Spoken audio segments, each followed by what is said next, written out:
believe that men and women are equal. Of course not. Who told you they are?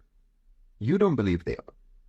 If it's something that you have to constantly ask about, constantly struggle to achieve and enforce, then it isn't a natural state, is it? If it was an obvious, accepted fact, then it goes without saying, no argument is necessary. No one ever says, do you believe that men and women both have arms and legs? No one ever says, do you believe that both men and women breathe oxygen? But you ask, are they equal? Or do I think that they're equal? Do I believe that they're equal? Well, if you believe that they're equal, and you believe that their equality was a natural, undeniable reality, then you would be insulting my intelligence to ask that question. Just as you would be insulting my intelligence if you ask me, Shahid, do you believe that both men and women have arms and legs and breathe air? But you're not actually asking me if men and women are equal. You're asking if I believe that they're equal, which means that you're asking me if I believe in your concept of equality. Well, I don't. It's an incoherent concept. Of course I don't believe that. Men and women are not equal. Men and men are not equal. Women and women are not equal. Individuals are not equal.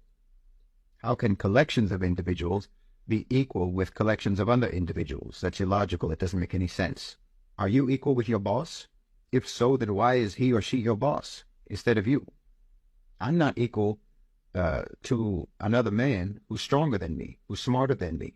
I'm not equal to him in strength, and I'm not equal to him in intelligence. I'm not equal to a man who's richer than me in wealth. I'm not equal to a man who has a higher status in society than me. There are things that I can't understand no matter how hard I try, and there's other people who can understand those same things effortlessly. There may be things that I cannot understand, and a woman is able to understand it instantly. Or maybe there's something that I can do that a woman cannot do.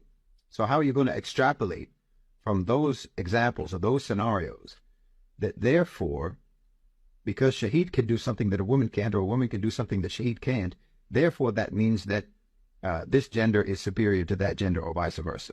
Now, you created a concept that is inconsistent, does not align with human reality or human complexity. And you invented that concept because your culture has historically been abominable towards women. The West has never known what to do about women. You went back and forth for centuries trying to decide if women were goddesses or witches, tools of the devil, the cause of original sin. You used to wonder whether or not women even had souls. There's never been any people on the face of the earth so confused and twisted up about women as the West. And then you came up with this so-called solution, which was to create this even more confused concept of equality. And then you'll accuse the Muslim world, and in fact, the entire non-Western world, of being misogynistic and patriarchal, which is what you are. You would accuse the rest of the world for that, because the rest of the world never talked about equality the way that you do. But the reason we didn't talk about equality was because we were never as confused as you are, and have always historically been, about being humans. And then you try to force us to try to explain our beliefs to you according to your framework, to try to explain to you, for example, how Islam actually upholds the equality of the sexes in terms of both men and women having equal innate value, but they have different roles in society and so on. Why should we try to make our clarity align with your confusion? Why do you find it necessary to believe in the fantasy of equality when we all know that some people are better than others?